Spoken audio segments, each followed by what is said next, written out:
Hi folks, welcome to this week's Inside Track with Scotty Sun. Jim and I are back after 2 weeks off. Jim, we missed the Shergar Cup last week. By all accounts, we did well to take our holidays then. Did you watch any of it? I mean, the opinion seems to be that the A-listers are not coming over for this thing anymore. There's a lot of criticism of the riding. What did you make of it when you watched it last weekend?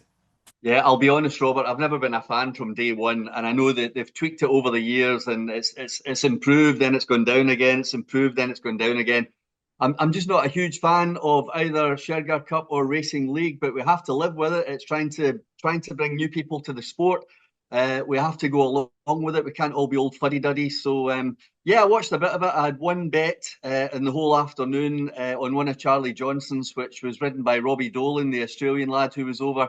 I thought that had a bit of a chance, but I was out of luck with that. But I think the whole thing was summed up with the Japanese boy trying to, or was it the Indian boy trying to do the Frankie Dettori flying dismount, and it just didn't work. So I think that summed up the Shergar Cup for me. We move on, and thankfully there's some decent racing this weekend. Given that we've got York coming up next week, we're all looking forward to that. Yeah, a bit of sad news in racing this week as well, Jim. Bill Turner dying after Yeah. an accident in his yard. I mean, synonymous with the Brocklesby over the years. I mean, there's been some talk that next year's Brocklesby should be named in honour of him. That'd be a nice tribute, wouldn't it? Yeah, you and I tend to bump into most people in this game, but I'd never bumped into Bill Turner, sadly. I know all about him. I've read all about him. I've seen his horses winning countless races. The Brocklesby surely is going to be the Bill Turner Brocklesby next year. Absolutely no doubt about that. It's. I hate to trivialize it, but it's one of these things when you're working with horses 24/7, accidents happen.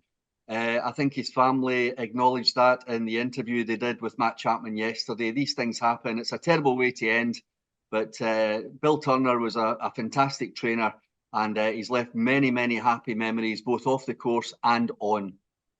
A bit of happier news. Jason Hart got his thousands winner. A guy that you've watched his whole career. Yeah. Fantastic for him, isn't it? Absolutely tremendous. I was across the racing at Beverley yesterday, hoping Jason would get his thousand up. We were hoping last week at Hamilton and Ayr he might do it, but he just fell short a little bit. But that's 1,000 winners in the bag for him. He's a former champion apprentice, of course, from down in the Borders, like so many jockeys are. He could have gone into rugby, but he decided racing was the game for him. Started out with Charlie Johnson, worked his way. Started out with Mark Johnson. I'm getting ahead of myself there. Worked his way up, and he's now on 1,000 winners. In fact, the very next race he made it 1,001. So onwards and upwards for Jason. He's a lovely guy to talk to as well. I'm delighted for him. Rides a lot of winners in Scotland and everywhere else. He's got 4 Group 1 winners in the bag already, thanks to Highfield Princess, and I'm sure there's many more to come, Robert. Yeah. Well, we'll just kick on to this week's racing, Jim. We've got the Hungerford Stakes, a Grade 2 over 7 furlongs at Newbury 3:35. I believe you're going to put up a horse that broke your heart a few weeks ago. Yeah, more thunder came and absolutely broke my heart on the line with a 40-1 shot getting nabbed right on the line in the Bunbury Cup. But I'm not going to hold that against the horse because I was quite keen on it beforehand. I did actually specify in the paper I was going to save on it, and I did in the Bunbury Cup. But More Thunder is a horse which was with Sir Michael Stoute last year. He trained it to win up to 1.25 miles. It's now gone to William Haggis. He's brought it back to 6 furlongs and made it into a sprinter, won a couple of handicaps, stepped up to 7 for the Bunbury Cup. And on that evidence, you watch the video back, he needed every single yard of that 7 furlongs to win that race. Interestingly, they're not dropping back to 6 for the Air Gold Cup, which he would have got in quite nicely. He would have got in about, now let me see, £6 off the current two top rated. He would have been £6 below the current two top rated. And that's despite the fact that they think he's a Group 1 horse. He has 4 Group 1 entries between now and the end of the season, steps up to Group 2 for the first time this weekend. And I think the hint should be taken. I think if Haggis doesn't want to go and win another Air Gold Cup, which he won with Nahar in 2020 or 2021, and he has a horse here which wouldn't be top weight given the fact that Art Power might run, and also last year's winner Lethal Levi might run, so he wouldn't have been top weight in the Air Gold Cup. He hasn't even entered the horse. They're going straight for this Group 2 on Saturday. I know 5-2 is a bit skinny, although I saw it drifting out to 3-1 this morning. There's a Racing Post tipster today suggesting it might drift even bigger on Saturday. That'll do me. More thunder for me in the race. Tom Marquand, he has very few peers in the racing game at the moment. One of them might be Danny Tudhope, who I'll mention very shortly. But more thunder for me. I'm hoping it's not as short as 5-2. 3-1, 7-2. That would make for a very nice Saturday. Yeah, I'll just be interested to see how Raja Bambi runs here after winning the Hackwood Stakes, the Group 3 over 6 furlongs last time. But it's kind of 12-1. It's kind of priced up like that result was a fluke. And to my eye, there was no fluke that day when it went in at 33-1. So I mean, 12-1 there. King's Gamble's 5-1, who it beat getting £3. It gets £3 again there. So you've got 5-1 against 12-1 in the race. Stepping up to 7. Looks like it's bred to get that far. A lot of Italian breeding, but going back to Italian racing, 7 furlongs shouldn't be too much of a problem. So I'll be interested in that. Whether it's a betting proposition for me at the moment, I'm not entirely sure, but be keen to see how that one does for Eve Johnson Houghton, a yard who's done brilliantly this year. Oh yeah, the Eve Johnson Houghton yard are absolutely flying, Robert. Absolutely no doubt about that. And you make a great point because on adjusted ratings, I think Raja Bambi is £8 ahead of my selection, More Thunder. So what I should have said back then was that More Thunder does have to improve, but I'm building that in because I think there's a lot of improvement to come. And I think if Haggis thinks he can go straight to a Group 2, that'll do for me. Well, we'll head over to Newmarket where at 2:05 you've got this bizarre grey horse handicap for, it's self-explanatory, you have to be a grey horse to run in it. You've got one in this, Jim. I've got two that I quite fancy. You go first and tell me what you fancy in this. Yeah, it's a relic of another day. I don't know why they still have this grey horse handicap. I remember they started it when Channel 4 Racing was in its pomp, and they used to make a big thing of it every year. But why we still have races for horses that just happen to have been born grey or slightly black is beyond me. But anyway, the man to take advantage of this, in my opinion, is that man Haggis again. I'm hoping he has a really good day because he's saddling a horse called Bin Harir. And number 2 jockey at the Haggis stable gets the mount on this one, Kieran Fallon. And this horse ran in a race up at Ayr a couple of weeks ago, absolutely hacked up. I thought he had £10 in hand that day. Well, he's gone up 8. So I think he can defy that new mark. He looks very much an improving 3-year-old. And although you're going to mention a couple of others, I really can't see past this one at around 2-1. Right. Well, I mean, the aptly named Addison Gray, I thought had obvious chance. It's second favourite at the moment at 7-2. Was a wide margin winner at Salisbury a few weeks ago. Just got narrowly beaten in a Class 3 handicap at Chepstow last weekend. So you can see why that one's 7-2. But I've not had a bang in the head. But the outside of the whole field holds a bit of appeal for me. Rokuni, which is a front runner. And to me, it doesn't look like there's too much pace. You've got Sensorium in stall 4 next door, who might go forward, but I think Rokuni could get to the front here and have the run of the race. It's tumbled down the handicap since winning off 76 for Eve Johnson Houghton, who we just talked about there at Brighton 12 months ago. It's changed yards since. It's now racing off 52. And just run at Yarmouth the last time. There was a little flicker of life, albeit over a mile. So it's just stepping back in trip. But I think at a huge price. It was 80-1 the other day when the markets went up. Yeah. It's been nibbled. There's a 66-1 this morning. It's 50-1 most places. I just think with the pace angle, I think this horse could get to the front and might just prove hard to catch if it's coming back to life a wee bit. Well, based on what you're saying there, Robert, I'm really hoping that Kieran Fallon is bored tonight and is sitting watching this and knows that Rokuni is going to make the pace, because the shambles that we have had over the past couple of weeks with pacemakers in racing has been absolutely shocking. So I really hope that Bin Harir does not let Rokuni get too far in front, but good luck with that each way bet. And then elsewhere in the Newmarket card, Jim, what have you got there? Yeah, just the one, and it's one that Hamilton racegoers will have seen winning a couple of weeks ago. It's a filly called Spirit of Jura, trained by Charlie Johnson, ridden by Joe Fanning this weekend, which is interesting, and I'll tell you why. It runs in the old Huggins colours, the old double trigger colours from many years ago, one of Charlie and Mark Johnson's longest-standing owners. This filly was running in the all-weather over the winter and was running and winning for Hayley Turner, who won on it first time and then kept to ride. I think she won 3 times on the filly. It was ridden by young Archie Young last time at Hamilton, and therein lies the problem, because she's gone up £6 for that win. It was a very impressive win, and we also don't get the Archie Young £5, so effectively £11 higher in this race at Newmarket. I think that's going to be offset by the fact she's going up to 1.75 miles. She's a real stayer. She's an improver. She's a good looker as well when you see her in the paddock. And I think Joe will be able to judge the pace as he normally does from the front on this one. And Spirit of Jura, without knowing the prices yet, Robert, I think that's one to be on Saturday, 3:45 Newmarket. And Ripon, so their big day today, tomorrow with the Great St Wilfrid Stakes in Group 2.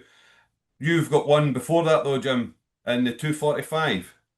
Yeah, I like this race because it is not. People look at this race and think it's the consolation race for the Great St Wilfrid. It's not. It's actually a race that you have to enter off your own back. So it's not the consolation for the Great St Wilfrid.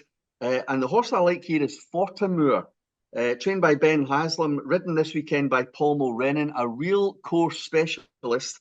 And I always keep an eye on this horse because it's an old boy. He's been around a while. He's 9 years old now. And just the last few times I've thought there's been a spark. So Fortamour back on his favourite stamping ground with Mulrennan in the saddle. And we know how well he can weave through horses when they have to be buried away. I think Fortamour each way in the Silver Cup, which is not the consolation race for the Great St Wilfrid. I think Fortamour could take all the beating in that and might be an each way price, Robert. Yeah, and then in the big race itself, I've got two that I've picked out. Prince of Pillow being the first one. Not exactly one that you'd want to put your life on. He's a bit in and out, but he's back to his last winning mark of 88, and he's a previous winner at the track over 5 furlongs. So I mean, this race is over 7 furlongs. He's stepping up and tip for that day. But the Fahey stable been very in and out this year, but they've had a decent week. 4 winners in the Yeah. last few days. So I think it's 16-1. Prince of Pillow is worth a second look. And Kodiak Thriller is another one who ran well over course and distance earlier this month on Warren Fentiman. Up a pound for that to 82, but Reece Elliott's now taken over for Fentiman. He takes 5 off, so that's absolutely fine. Draw 10, ideal, right in the middle. Front running style as well should suit. There's no too much pace around him either, so I think he's another one that might get to the lead, and let's just see if they can catch him. Well, I'll back up both of those before I give you my own opinion here, because Richard Fahey's team really are hitting form at last. It's taken a while, Robert, but they're really hitting form at last. And Prince of Pillow wasn't a bad horse at all when Keith Dalglish had him a couple of years ago. I think that's got a chance. I don't doubt that for 1 second. And I like your case for Kodiak Thriller as well. Reece Elliott is a very good up-and-coming young Scottish jockey as well. Takes the £5 off there for Mark Walford, who again is a very underrated trainer. The one I'm going to put up here, with the greatest respect to your two, is number 13, Abduction, trained by Jim Goldie. Now, Jim puts up Shea Farmer here, not one of his own apprentices. Puts up Shea to take off £7, and that's significant because he rode the horse at Chester last time. Now, that was a classified claimer at Chester, so it doesn't get much lower than that, but Abduction absolutely hosed up. He's in off the same mark of 80 with Shea taking off 7.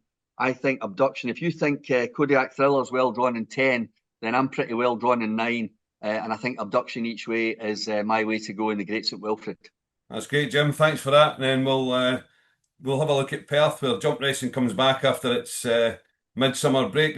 We've got this new trainer, Lucinda Scudamore, that's appearing on the race Yeah, card. Have you heard anything about them? I may have heard one or two things. It's not Peter Scudamore, of course. It's Michael Scudamore, oldest son, I think, of Peter.